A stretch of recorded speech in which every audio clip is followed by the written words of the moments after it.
Get ready for 2 hours of hard-hitting football talk, straight from their jocks about the jocks. It's Football on the Know with Jim and Joe.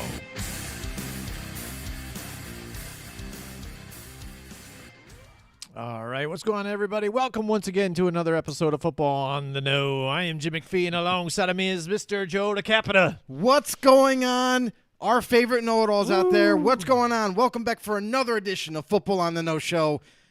I'm excited because what's around the corner in a couple of weeks? The NFL Draft, baby. Oh, yes, yeah, baby. This That's is right. where dreams are made and crushed at the same time. So this is the draft. This is one of the biggest events that the NFL teams look forward to, because this is a way that you can improve your roster, that you can make your team better, and possibly, maybe, if you're lucky, you can find one or two gems that can take you to the next level. Absolutely. We're hitting it early already, Joe. We've got one of our know-it-alls in the house with us tonight. Already. It's Cody Raptor. What's going on, Cody? He says, tuning in from start to finish today, y'all are stuck with me. There you go. Good. That's good, Cody. We It's love awesome to be stuck with you, Cody. That's right, yeah. We need the Huey Lewis in the news song. Happy to be stuck with you. Huey Lewis, man. Little That guy was soundbite. amazing back in the 80s. We definitely got to Absolutely. get that soundbite. That'd be great. Yeah, absolutely. And Cody, absolutely, he let me know today, too, that he bought some more Rays from us, Joe. So, Oh, boom, if nice. you guys haven't yet, Thank go to you so repsports.com. Get some Raise Energy. Use our promo code just like Cody did and raise them up, RAZEMUP, to get your discount here, strictly just from us and Football on the Know. All right, Joe. Yeah, so- it helps the channel. I mean, that's the thing. Anything that you guys can do for us helps the channel. Listen, We the can make video, the show better. Like the video, share the video to anybody that you know that loves football, and just kind of help us grow this channel, help us grow this football community that we got going on here. If you're new to the show, please do us a favor. Head over to YouTube and search us up Football on the Know Show and hit that subscribe button on there. Hit the notification bell to let you guys know when we go live. You can also do the same thing. If you don't have YouTube, go over to Facebook. Same deal. Become a know-it-all. Become a member, and that's what this is about. We're about to we like to share knowledge. We like to bounce some opinions off, some ideas off each other, and think of us as your football therapist for the season and off season. All right, Chris Simpson's in the house with us tonight. What's going on, Chris? He says Daniel Jones is a hit. Yep, and yeah, I forgot to do the change the titles. Yep, so I still have the title from last week on there, but I'll update it for our YouTube and our Facebook in a little while after the video's done. But tonight we're doing a lot of fun here. Every year, Joe crams hard, does his homework, comes up with these top lists here. He does it for fantasy football. He not does easy. it for. Yeah, draft prospects here. What's up, Paul Matty? And How you he's doing, bro? worked hard to get this draft one done here for 2022. I'm super excited to get to these and see who he lists and what he does here. But let's say hi to Paul Matty in the house. Paul Matty, we've got Chris Simpson in the house again. He goes, what are we talking about tonight? NFL Draft, baby. NFL Draft. So if you guys check out the list here, we're going to go through Joe's. Here it is, Joe's top 10 lists here for the 2022 NFL Draft. We're going to do every offensive position. All right, we're going to hit it up. We're going to hit it up hard, and Joe's going to tell us exactly why he picked the guys here and maybe what he expects, and maybe a team that might be interested in drafting that particular guy. Guys, play along too as well. See what you guys think, whether you agree or disagree with Joe. But let's get rock and rolling, Joe. Let's get right into it. Let's go. And Joe's top 5 QBs here. Number 5, Sam Howell. Yeah, there's going to be a lot of haters about this. Some people out there believe Sam Howell should be higher in the top 5, and there's a lot of people that have criticisms about Sam. Me as well, too. I don't – listen, first of all, this is a terrible, and I want to emphasize this, very, very terrible draft for quarterbacks. If you're looking for a franchise quarterback in this draft, he could be here. He could.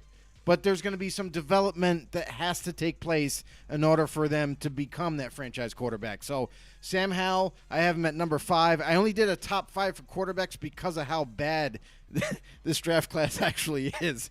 So Sam Howell from North Carolina. Listen, to me, if I'm going to compare him to anybody, I just see way too much Baker Mayfield in him. A guy that's mobile, who's kind of on the short side a little bit. He's stocky. He has that same build that Baker does. He has a decent arm. Very accurate, but man, the decision making and what North Carolina used him for, which is kind of like what Oklahoma used Baker for, is a lot of gimmick plays, a lot of RPOs and triple options, and they utilize Sam Howell's legs more than I think his arm at times.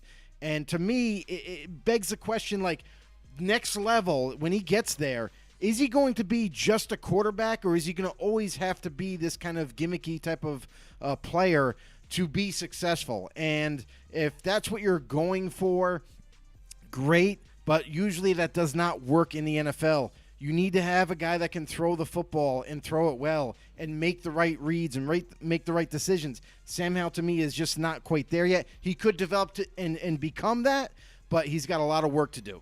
Sit down. All right. Cody Raptor says, what does he say here, Joe? You saw my rankings. I'm not a Sam Howell fan. When I see his numbers dropping every season, it's as a starter, it leads me to worry a lot about how he will handle the NFL. Yeah, and that's the same kind of thing for me. I felt like North Carolina, they did way too many gimmick plays, and that's what I kept seeing over and over with North Carolina. Is like, well, you're not. Are you really getting a quarterback here, or are you getting a guy, that's going to be like this change of pace? Like, you're going to have to be very creative in your offense with him, kind of like a Tim Tebow in a sense.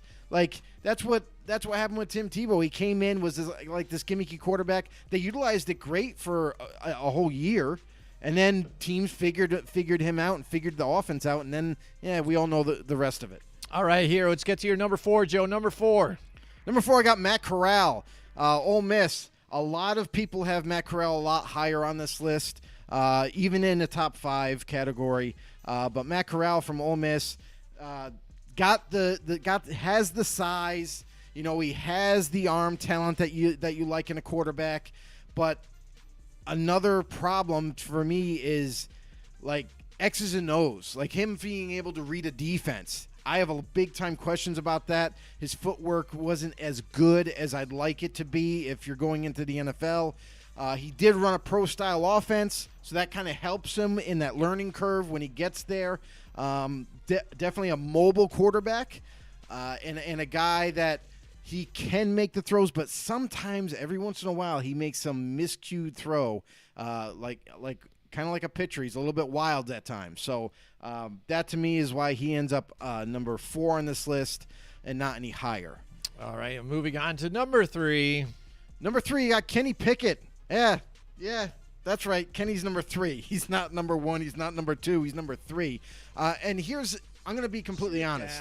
If Kenny Pickett was, and I'll say this, like, there's a hand issue. It's not a secret. Everybody knows it by now.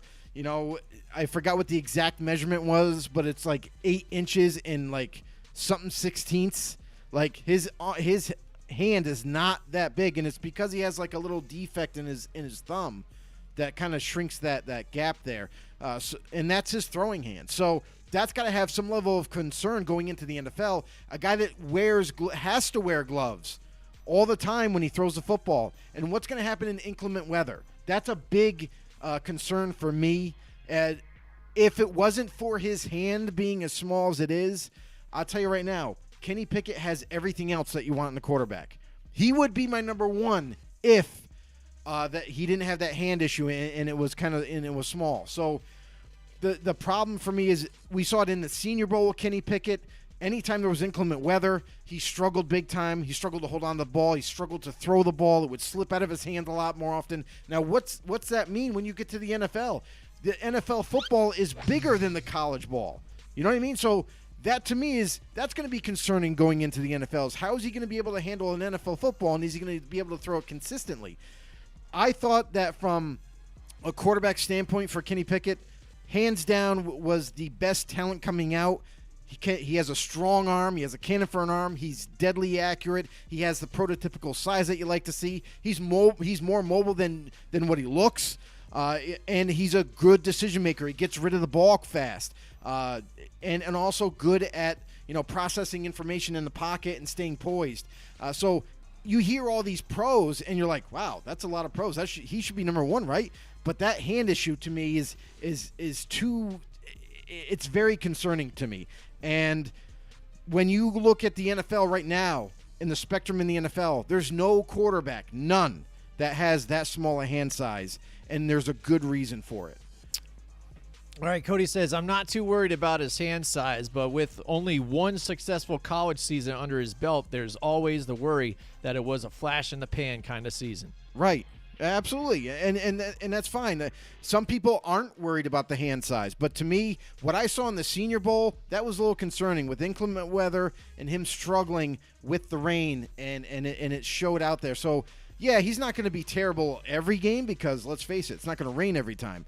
Hopefully he can get drafted to an indoor team. Maybe right. half the year he'll be good. Absolutely. All right, nonetheless. We got number 2 now, Joe. Number 2, Desmond Ridder. Some people are a little bit more down on Desmond Ridder than I am.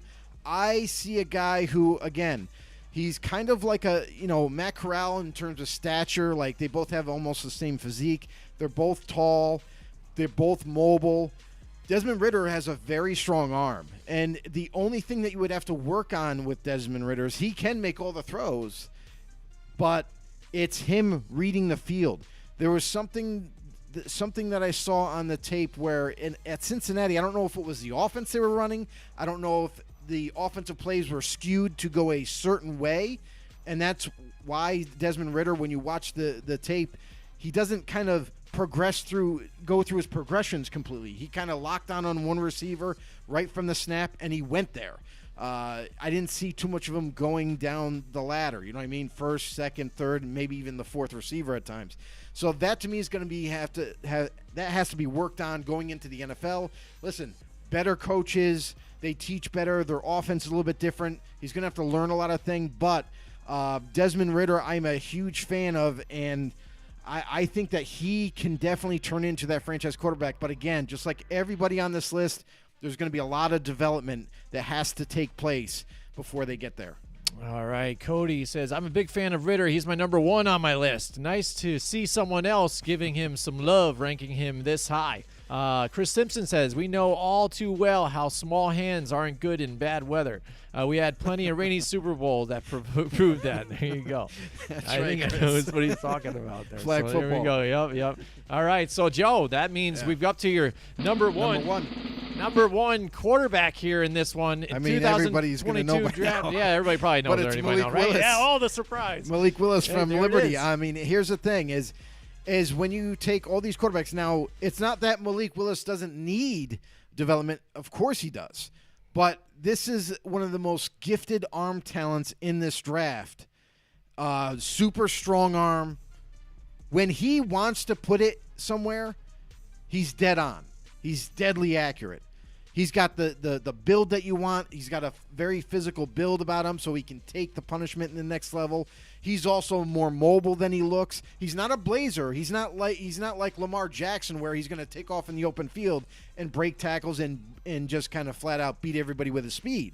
But he does have some speed to him, and he's very physical too. He can maybe break some tackles for you and move the chains. That's that kind of aspect.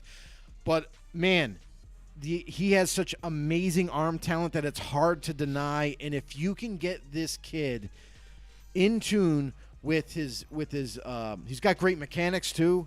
Footwork needs a little bit of work on.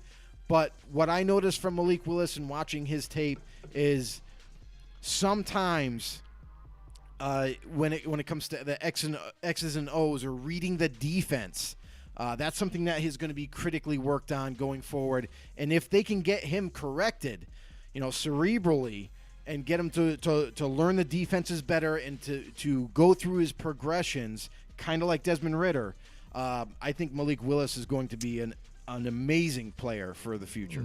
Cody says, Willis seems to have the highest ceiling of all QBs. I missed it here. What does it say? Can you read it, Joe? I missed the box here. The box got smaller. Let's see if I can do it. All right, there we go. Seems to be the highest ceiling of all the QBs in the draft. Only had him under Pickett and Ridder because they are just more NFL ready day one, in my opinion. All right, Mike Tackett is in the house with us tonight, too. He says Desmond Ridder, run first offense that features blended concepts in the passing game and involves the quarterbacks in the running game. No comparison. Ryan Tannehill. No, That's pro what he said. comparison. Oh, pro comparison. Sorry, I'm trying to read fast. Don't read fast. Take your time, bud. I had to. But yeah, I mean, change this here. and that's the thing is I just think with Malik Willis's skills right now, everyone's going to say, oh, this guy's more pro ready, that guy's more pro ready. No, there's no such thing. You're not pro ready to where you can just step in and be that franchise quarterback. Everybody goes through some development. Some guys are closer to being a finished product than others. And I just think that with Malik Willis's talents, if you can get him up to Q here, up to point, he's going to decimate the NFL if he gets on track. All right, so here we go. One more look here. It's Joe's top 5 quarterbacks in this year's NFL draft. And, like we said, we have his top 10s here. But, again, the quarterback situation is so thin here in this particular draft that Joe only did 5 here. So. And to be honest, the quarterbacks, none of them should be drafted in the first round. None of them. All right, so here's Joe's top drafted here running backs here. Joe at number 10. We got Brian Robinson Jr., 1-year player. He's been sitting behind big time names in Alabama, so he hasn't really gotten a shot. He got it late this past season. Brian Robinson Jr., you got to like his build. Very physical, very stout, has some speed for a guy his size, can break tackles for you. If you're looking for a power back, this is the guy to grab. You can probably get him a little bit later, maybe 3rd, 4th round. But a guy, nonetheless, that you can build around. And he has a lot of tread on the tires because, again, he only played less than a season. He didn't even play a full season. And at Alabama, we got to see a little bit of what he can do this past season, but definitely a good prospect to be had. Number 9, we have from none other than LSU. That's right, Ty Davis Price. Some people don't even have this guy on their top 10, and this is kind of like the thing for top 10s. Like for everybody has their flavor of ice cream that they like. You know what I mean? So I like more physical guys. I like guys that can make a difference in playmaking ability that way. But Ty Davis Price, man, I was kind of impressed with him. His tape, more physical than he looks. Definitely a guy that can break tackles and be that kind of every down back for you. I really like Ty Davis Price. That's why he made my number 9. Honestly, I think he's going to be one of these sleeper type of running backs where you could probably get him later in the draft, and then with some development over time, he could end up being your future running back. All right. Next up, we got Mike Tackett. What is Mike Tackett said Mike Willis, RPO and quarterback run-heavy offense, which featured passing in the shallow areas and vertically down the field. Pro comparison, Jordan Love with rocket shoes. Rocket shoes. I think he's better than that. I think he's going to be now, like I said before, obviously all of these quarterbacks are going to need some development in some way, shape, or form. I would say that Pickett is the closest to be like ready to go right away. But again, for me, with the hand issue and inclement weather, that's concerning. But Willis, I think he's going to end up being a lot better than people think. All right, here, moving on in your top 10 running backs here for this year's draft, Joe. Rashad White from Arizona State. He's going to be coming up the draft boards. As we get closer to the draft, you're going to start hearing his name a lot more often. A guy that can do a lot of different things. He can catch out of the backfield. He's got that speed. He's a little bit smaller in stature, but plays like he's 10 times bigger than what he is. And a guy that can literally break your ankles inside the hole that he's trying to bust through. So I really like Rashad White. Again, that's why he's here. Some people have him in their top 10. Some people don't. It's kind of like a mixed feeling about him. But nonetheless, this draft is very deep in this position as well. All right, Cody Raptor says he didn't do a whole lot of studying on running backs, but not a particular fan of many in this draft other than Breece Hall and Kenneth Walker. Other than those two, I just didn't see anything special when doing my own research from the other backs. Well, it's a very deep draft. So, I mean, I don't know if maybe you missed on some of the prospects that some people are not even really talking about. Like our next guy at number 7, Pierre Strong. Pierre Strong from South Dakota State. A kid that is kind of, how do I say this? He's he's almost like he's very manipulative in terms of his running skill, because when you think like, oh, I'm going to blow this kid up, and he ends up knocking you on your ass and keeps going down for another touchdown, this kid he's got everything that you ever need. He does not look like a big kid. He doesn't look like a big football player, but man, does he play big. And he's another one of these running backs that can do everything. He can catch out of the backfield. He even has lined up at receiver and has run routes at receiver. So a guy that's very versatile, a guy that can do a lot of different things. He can make people miss, and he has blazing speed. So if he gets out in the open, he's going to be hard to catch. All right. Moving on to your number 6 running back now, Joe. Who we got here? Number 6, we got James Cook. That's right, Dalvin Cook's relative here from Georgia. And this is another Cook that has a lot of speed too. They both kind of tested the same at the combine. They both ran about a 4.5, which isn't blazing speed on paper, but let's be honest, they're not track stars. They're not doing 40-yard dashes all the time. And when you see on tape versus what you see at the combine, it's two different stories. On tape, he looks like he's faster than 4.5, just like Dalvin Cook. So a guy in James Cook who is going to be seen more as just a receiving threat. Some people are questioning if he can be an every down back like Dalvin Cook, or is he going to be just one of those kind of guys that kind of rotate in? They come in to move the chains or catch the football out of the backfield. But jury's still out on James Cook. I think he's going to end up being a really good player regardless who gets him. And then on top of that, maybe with time he can develop to be that starting caliber back. All right, moving on. Number 5, Joe. Nobody has this guy in their top 10. And I'm actually surprised. This is Master Teague III from Ohio State. Listen, we really only have seen one season of him in his production, but man, a guy with 220 plus pounds at running back, a guy that can be a power back, but also like a Jonathan Taylor in a sense.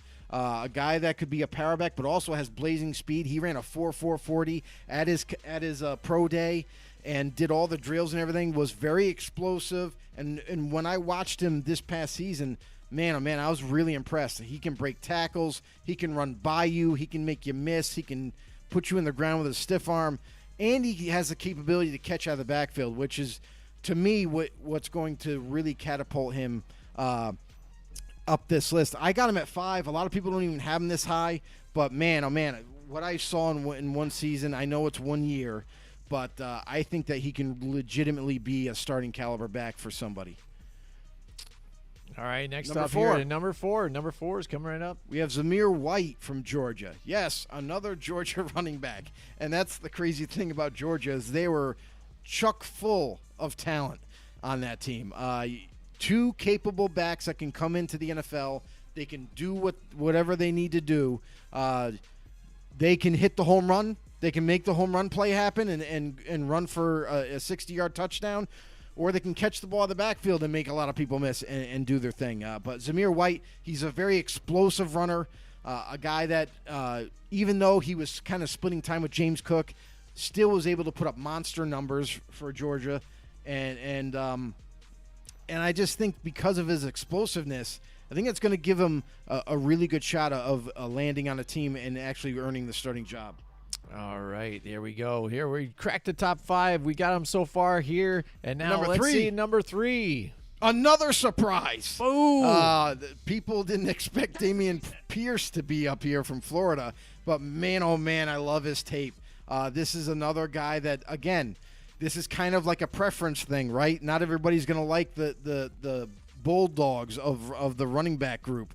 Dameon Pierce is not only that, he's just like, I kind of compare him to Kareem Hunt because he's like a bull in a china closet type of player. This guy runs through people and with reckless abandonment. I mean, this guy is looking to punish defenders, looking to carry them, putting them in the dirt and get into that end zone. So I love his physicality, and he's also got the capability to catch out of the backfield, which I saw in limited fashion on that Florida tape. But man, I think the world of this kid. I think he could definitely be a 3-down back for whoever ends up getting him.